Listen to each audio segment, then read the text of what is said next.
C'est un laboratoire complet, désormais aux mains des experts du ministère gabonais des Mines et des Ressources géologiques, réceptionné par Jules Nimbé, son responsable, mercredi dans la capitale gabonaise.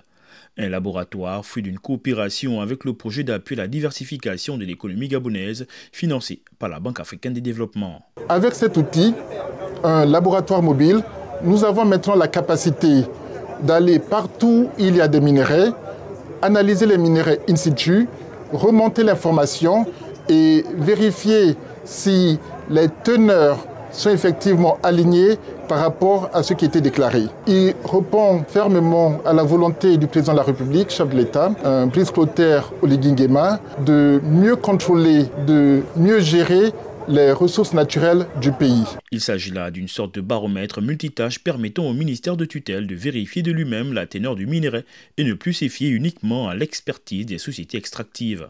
La plupart des liquidations se faisant uniquement sur des bases déclaratives. Il apparaissait opportun de mettre en place un système de vérification de la qualité de production minière afin d'augmenter l'assiette fiscale minière. Le but de ce laboratoire est de pouvoir vérifier in situ la qualité des minéralisations commercialisables depuis le port de Vendo. Il est question de savoir quelle est la concentration réelle du minerai vendu. C'est là encore une matérialisation des objectifs des autorités gabonaises qui comptent toucher du doigt les réalités de ces départements en vue de booster son rendement dans le PIB du pays. Ce laboratoire incarne ainsi une réponse concrète à l'exigence de bonne gouvernance dans le secteur extractif, tout en contribuant à la consolidation de l'autorité de l'État sur le terrain, comme il est grand attendu par nos populations. Il s'agit entre autres de lever certaines contraintes affectant le secteur, attirer les investissements massifs et ainsi permettre une meilleure valorisation du potentiel minier et en faire un levier de croissance économique pour le Gabon.